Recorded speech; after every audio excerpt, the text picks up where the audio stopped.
Hello, everyone. 2 days after the very tense Aquarius full moon, some of the placements are still quite intact, but the moon, of course, has moved forward, and it is currently on the 3rd of August, conjunct Saturn. And actually, this is going to be a teaching video where I can show you a couple of things that may be interesting for you.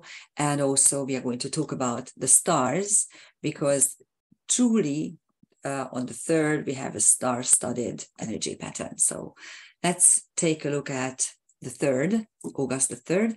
This is for Budapest for noon. It doesn't really matter where you are at for this particular video. And it doesn't really matter what time you're taking, although with the moon, you should be close to 11 or 12 a.m. Actually, it's already 11 a.m., 12 p.m. GMT, sorry, because the moon will then take over over Saturn. So let's take a look at what we see here. First of all, Venus, which is retrograding at the moment in Leo, is getting closer and closer to Black Moon Lilith. As you know, there are 3 astrological Liliths in karmic astrology. The asteroid Lilith describes the first turning point of the Lilith myth when Lilith revolts against the injustice of Yahweh. And the second turning point is Dark Moon, which is at the moment conjunct Juno. And the Dark Moon describes the moment when Lilith leaves the Garden of Eden and takes upon herself the curse of Yahweh and doesn't really care. So it's taking upon the curse and accepting the curse instead of staying and being a meek, obedient wife. And then the Black Moon is the 3rd turning point where Lilith goes back into the Garden of Eden because she got wind of the fact that Yahweh created a second wife. Actually, she is not a creation. She is manufactured from one of the ribs of Adam. And one peculiarity of her is that she doesn't own a soul. And this is something that has been used against the feminine for almost 2,000 years or even longer. That we don't have souls because we are the daughters of Eve. And this is not true, because that's why Lilith goes back into the Garden of Eden to give Eve a soul. Alma in Hungarian means apple, and apple, if you translate it back into alma, which means soul in Latin, so you have this very interesting connotation of the apple symbolizing the soul that is provided by the serpent. And again, something that you can only understand in Hungarian. No wonder they are trying to despise us and depict us as really horrible, hateful people, because we have an inherent very, very transcendental knowledge linked in our language. And kígyó means serpent in Hungarian, and kigyógyít means to cure. Yes, that's what Lilith does. She cures Eve of her soullessness, so to speak. That's the whole idea of the serpent and the Garden of Eden story. So anyhow, Venus is getting conjunct this is an ever applying conjunction for the next couple of days. Still, we are a couple of days after Venus turned backwards, and it's still quite slow. And so they are applying into a very tight conjunction, which will occur in a couple of days. So 2 strong feminine are united.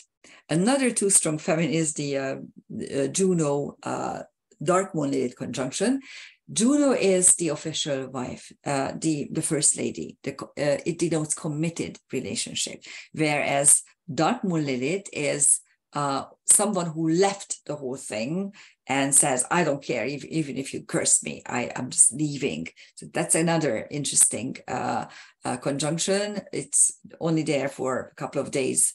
We will see the news. And actually, it's funny how the news is really always playing things out, because my dear American friends, your very own Secretary of State, who is a total cretin, I should say. I mean, I don't understand. They probably clone these secretaries of state, because if you look at Annalena Baerbock, who is the German secretary of state, she's an even bigger idiot. She's actually a total moron. But so is Blinken. He just managed to say, when you watch this video, probably it's already past news, but it should be something that should make you think. This is what he said. He considers climate change a bigger threat to humanity than an atomic war. This is how idiotic it is. I would suggest for him to really, before he says that, to maybe just take a nice probe of this. Why don't we give him a bunker in the Nevada desert, and he can experience climate change there inside, and then maybe we could put some sort of device there with which he could also experience atomic war, and then he could make a decision, an intelligent decision, without speaking stupid things. Anyhow, so that's what's happening, and the trans-Pluto, Mercury, Pallas Athena, Mars fourfold conjunction, which is, they're not tied, but there are two of there are pairs that are conjunct. Mercury, of course, is separating from trans-Pluto, so dimension jump and channeling is trans-Pluto, and Mercury is normal, everyday discourse and understanding and communication. Pallas Athena is wisdom. This is an applying conjunction, so Mercury will overtake Pallas Athena in a couple of days, and later on in like 7-8 days, Mars as well. And Pallas Athena and Mars are separating already.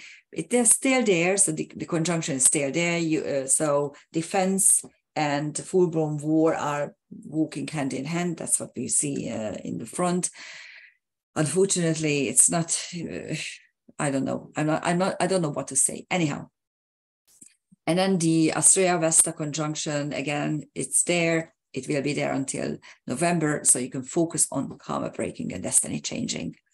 And the moon, which is in a blocking conjunction with Saturn. This is what we are calling blocking conjunction.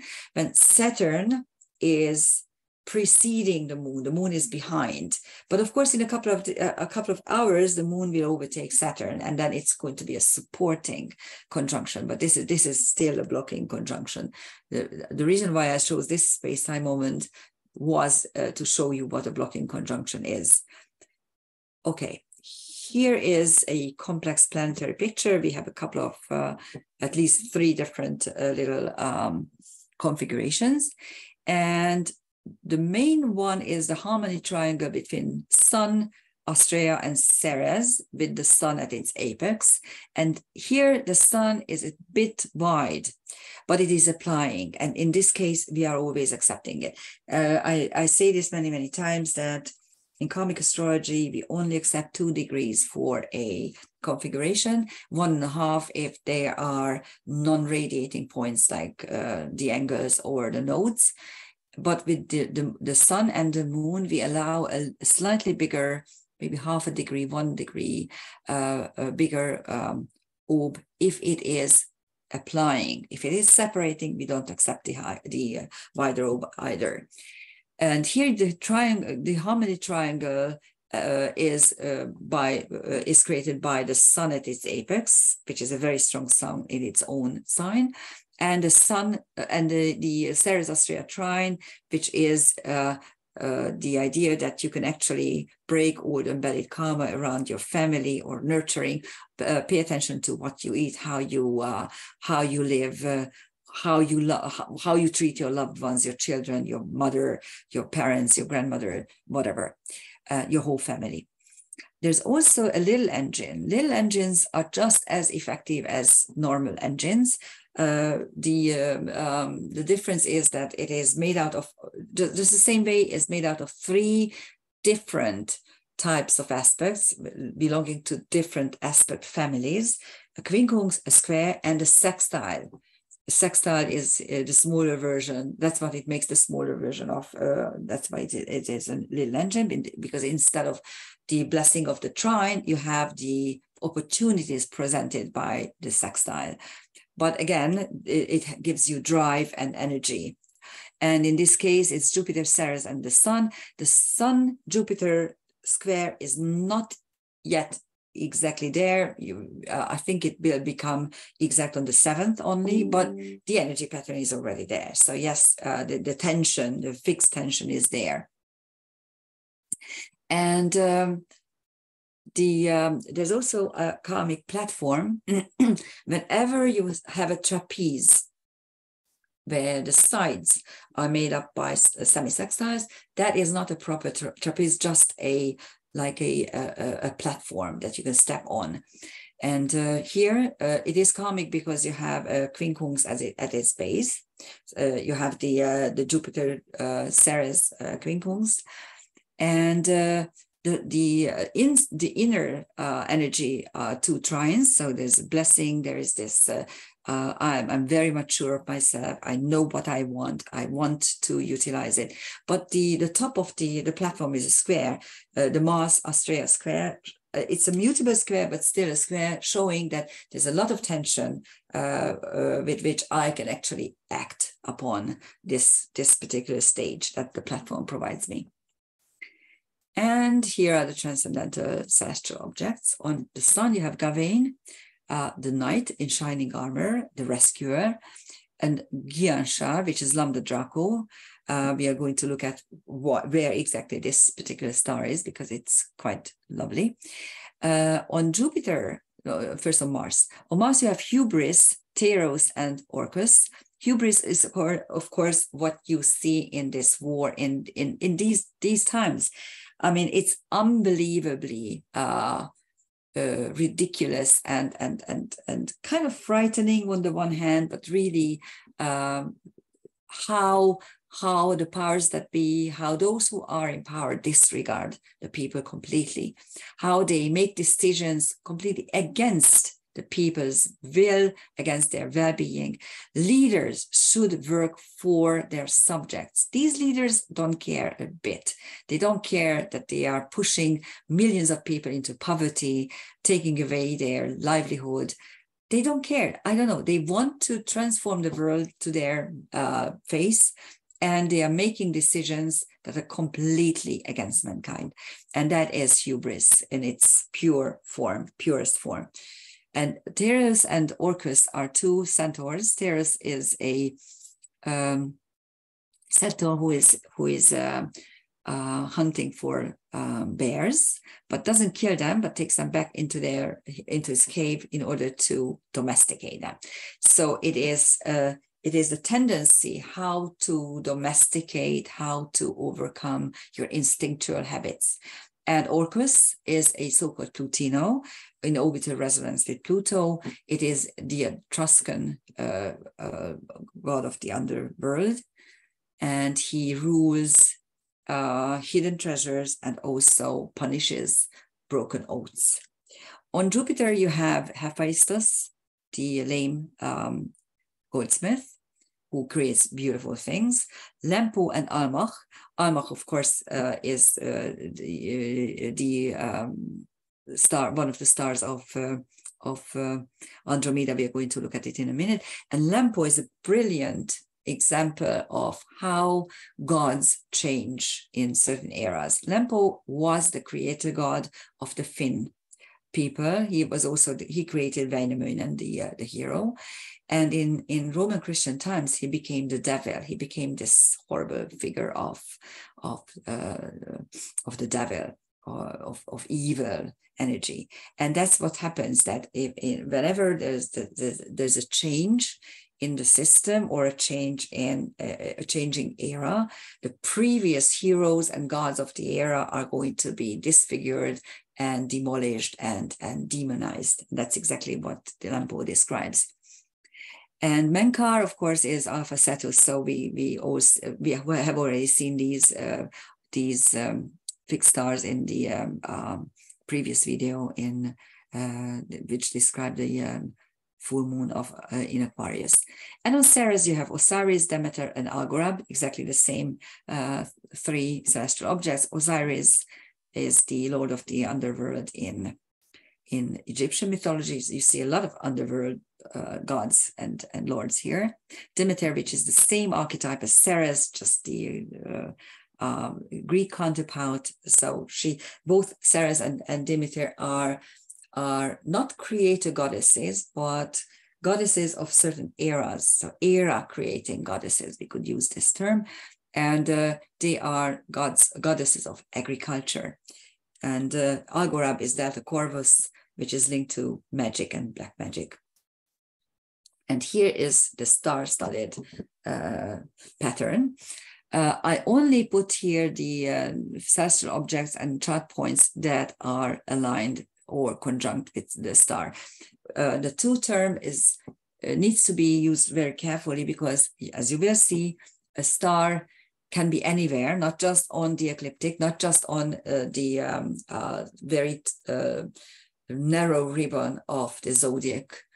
If it's a zodiacal constellation, you can use the term conjunct, but even then you will see that it may or may not be exactly conjunct.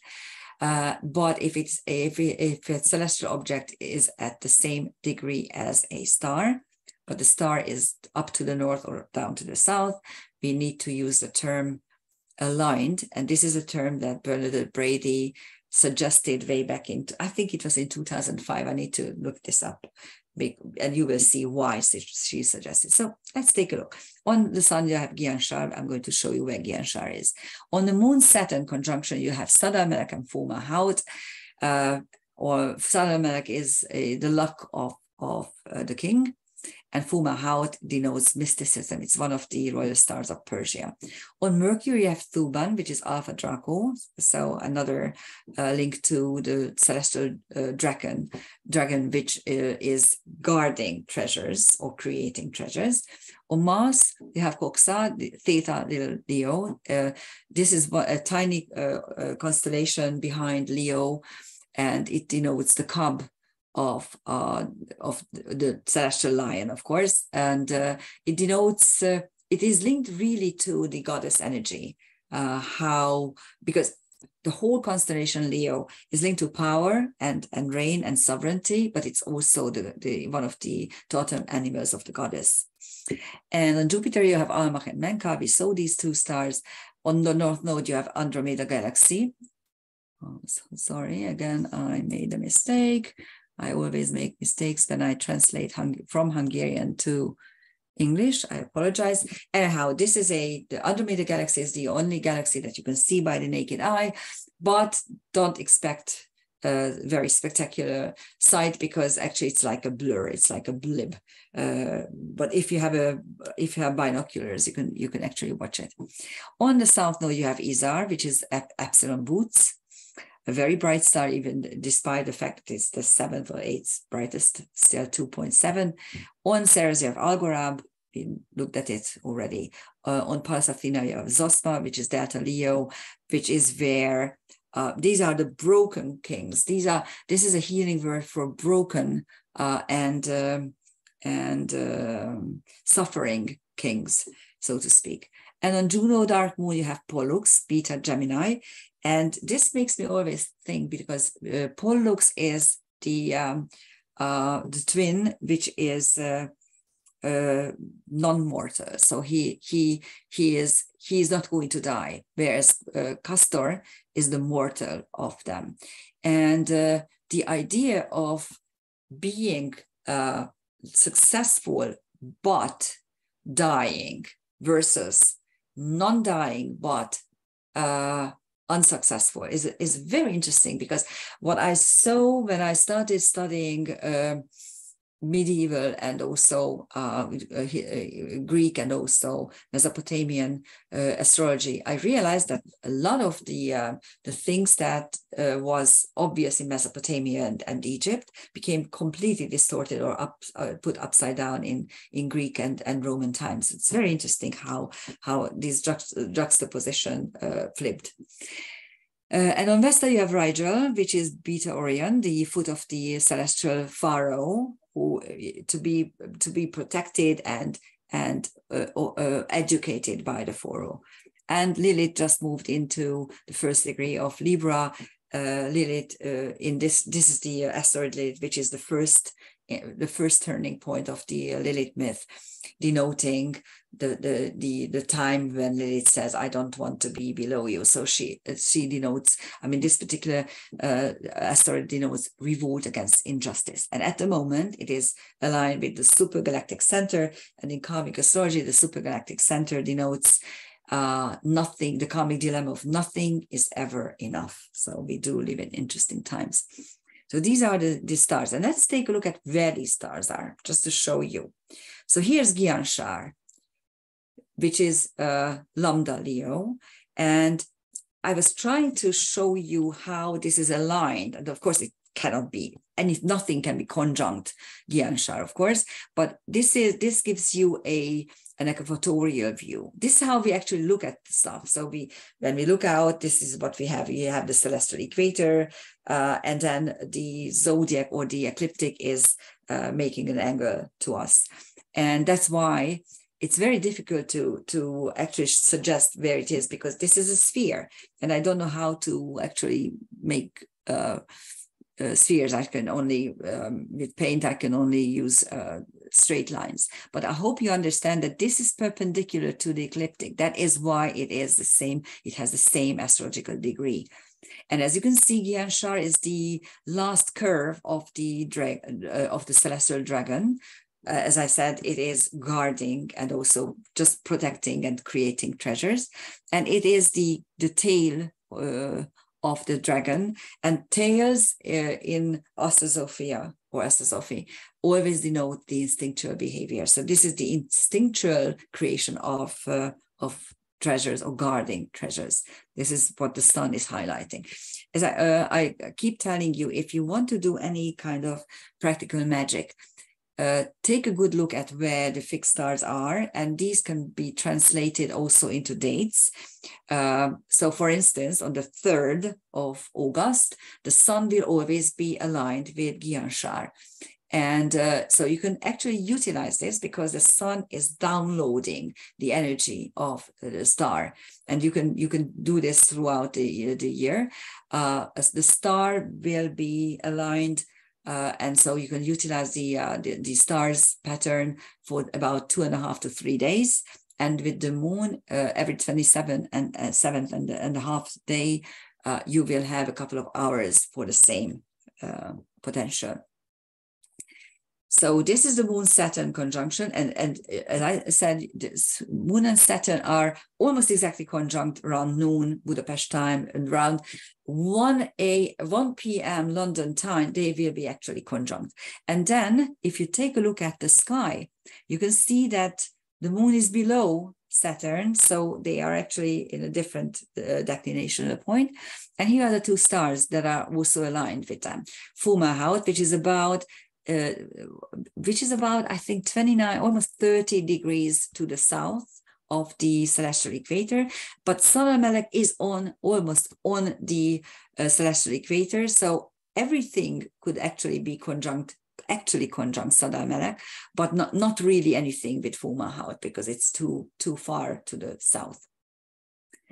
Here is the North Node and Andromeda.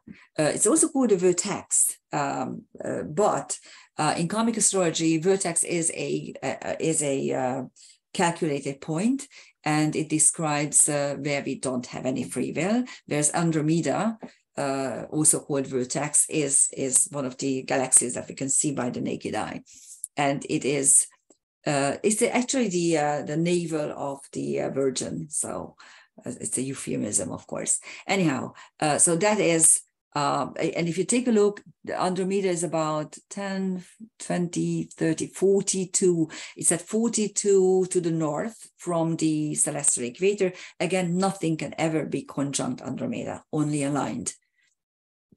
Okay. And here are 4 more placements. I hope you can still see this. Mercury is aligned with Thuban, Alpha Draco. And again, nothing can ever be actually conjunct Thuban. It's so far away. And this is again perpendicular to the ecliptic. And Zosma is aligned with Pallas Athena. Coxa is aligned with Mars. And then Algorand, which is to the south of the equator, is aligned with Pallas Athena. Actually, something could be conjunct. So with Zosma, Coxa, and Algorand, you could use the words conjunction, because actually something could be conjunct, because it's only, for instance, Algorand is only like 17 degrees from the celestial equator to the south. But this is how you have to be really careful, because there's nothing that can ever be conjunct Thuban or anything up north.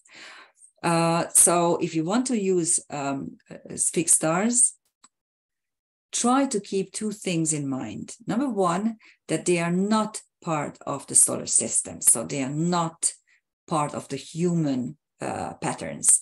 They are not part of the human experience. They are higher dimensional words. They are out there in the universe. They're exceptionally far away, beautiful objects. So you can't actually drag them down to the third dimension, because you won't understand that. One example to this is if you read any medieval author, even modern author that deals with the fixed stars, they give you impossibly negative connotations. Really, I don't even understand why, because nothing is nothing could be negative around a star. The problem is that we drag them down to our third dimension, and we're trying to interpret their energies, and of course we misuse them. That's different. So try not to misuse the stars, try to understand their meaning, and try to go up there and utilize their patterns on a higher dimensional plane, because that is when they can actually help us. So that's one thing to bear in mind. The other thing that I showed you is that use the word conjunct very sparingly, because sometimes nothing can be conjunct with them if they are not on the ecliptic. Anyhow, thank you for listening. Bye-bye.